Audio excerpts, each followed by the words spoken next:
contenido en Despierta RD, las 7:48 de la mañana, y tenemos otra invitada muy especial que viene a abordar un tema que a muchos padres les preocupa. Ella es la doctora Betsaida Correa, es médico integral del niño, pero también es neuropsicóloga infantil y juvenil, y además especialista en neurociencia en el espectro autismo. Así que, doctora, muy buenos días, buenas tardes, muy buenos días. Patricia quiere que se acabe este viernes. A Despierta RD, aquí Loreni Solano y Julio Caraballo también con nosotros. Buenos días, Encanta. buenos días. Para mí es un placer estar con ustedes hoy en la mañana. Las clases virtuales. Así mismo. Es un reto para los niños que no tienen ninguna condición. Imagínese usted para aquellos padres que tienen niños con algún nivel del espectro autista. Entonces, por favor, cuéntenos qué tan difícil o qué tan fácil o qué tan posible es que pueda desarrollarse ese proceso de enseñanza-aprendizaje en los niños que tienen la condición de autismo. Sí, ciertamente. Es muy desafiante para los niños con condiciones normales. De hecho, yo manejo un alto índice de niños con depresión, que tienen una condición normal, porque no logran conectarse, porque no comprenden las clases, porque no pueden tener buenas calificaciones, porque son les da pena, son muy introvertidos para participar, porque no logran hacer la conexión. No es igual. Antes teníamos clases donde la maestra estaba presente, Sí. pasaba la manito, entonces y ellos interactuaban con sus compañeros, eso era un éxito. De forma muy abrupta y brusca se ha cortado esto, amaneció un día, los niños ya no pueden ir al colegio, y entonces esto trae como repercusión que los niños con condiciones normales se han visto muy afectados. Ahora bien, los niños con condiciones de autismo, que incluso tenían una maestra sombra, que los ayudaba, que los apoyaba para que realizaran sus actividades, se han visto muy afectados. ¿Por qué? Yo tengo padres que me han preguntado, Betsaida, ¿y ahora qué voy a hacer ante esta situación? Es muy desafiante, sí, porque hay que tomar muchas cosas en consideración, por lo menos. Los niños con espectro autismo no deben tener sus clases dentro de la habitación. No. No, porque esa es su zona de dormir, de confort.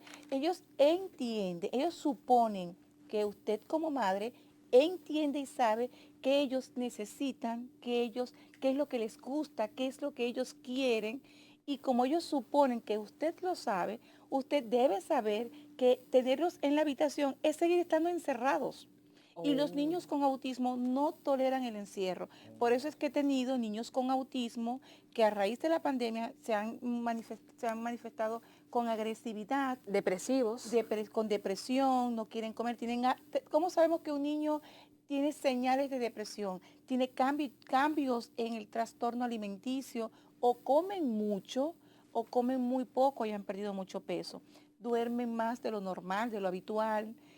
Se muestran muy agresivos, irritados, se trasladan y se mueven mucho más de lo normal, se muestran exageradamente ansiosos, no tienen atención fijada de lo que antes podíamos decir que se podía manejar, pero que ahora ya no tienen atención fijada en nada, no les atrae casi nada en lo absoluto. Entonces es un niño que debe ser evaluado, actualizar su evaluación para poder manejar la condición que la pandemia origina en niños con esta condición. Bueno, sí. Bueno, una de las cosas que nosotros hemos estado preguntándonos es cómo han visto, ahora el Ministerio de Educación desarrolló un canal inclusivo. No sé si usted lo conoce, Sí. si lo ha visto, y qué tan efectivo puede ser para estos jóvenes o niños estudiantes que tengan alguna de estas condiciones. Sí, el canal inclusivo realmente lo he visto, excelente, funciona si tenemos el acompañamiento de los padres que están con los niños, porque puede existir el canal, pero si no tenemos quien acompañe al niño y comprenda el manejo del niño, entonces no tenemos la conexión, que es lo más importante. El niño debe revisarse varias cosas antes de la conexión. Por lo menos debe revisarse la luminidad que el equipo electrónico que el niño va a utilizar sea la luminidad apropiada. Porque si es una luminidad muy alta, ellos también se muestran muy irritados. No solamente muy irritados, sino que oftalmológicamente, o sea, clínicamente, médicamente, es una afectación para el niño. Entonces, esa luminidad tiene que ser controlada. El niño debe, el periodo de tiempo no debe ser muy extenso. De hecho, se debe hablar con el equipo del colegio, tanto la dirección como el equipo de psicología, que deben saber que el niño tiene esa condición para que se les pueda permitir al niño estar en los periodos de tiempo más importantes, cruciales de la clase. Y se le pueda permitir, se pueda apagar la cámara para que él se pueda poner de pie, para que él pueda dar una vueltica, para que él pueda tomar agua, para que él pueda sentir que no está sentado. Es muy difícil tener un niño con autismo sentado. Las clases comienzan un poco antes de las 8 de la mañana, se conectan las clases, una clase 1 hora, un intervalo de 10 minutos para receso y así sucesivamente hasta las 2, casi 2 de la tarde. Para un niño con autismo es un desafío total. Doctora, usted mencionaba ahorita, al principio de esta conversación, de los lugares que no es bueno tenerlo. ¿Cuál es el lugar, en este caso, que estamos encerrados en la pandemia, cuál es el lugar ideal para darle clases de manera en su hogar a un niño autista? Sí, podemos escoger un sitio donde haya ventanas que entre aire natural, donde ellos puedan respirar. Se debe colocar una mesita, los niños con autismo desarrollan hábitos. Ellos son muy metódicos. Entonces, que él sepa que esa área, su mesita, con su computadora, con sus cuadernitos, la madre tiene que intervenir mucho allí y junto con él, no aislarlo, sino integrarlo en este proceso.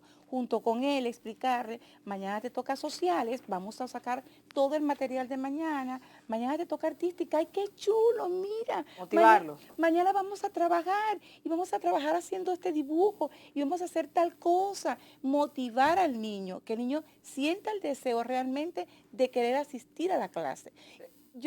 Tengo una experiencia, de hecho, manejo un centro, Sano Desarrollo Infantil, donde manejo niños con autistas y tengo niños meritorios. Ellos participan en toda su clase, logramos que los niños puedan trabajar.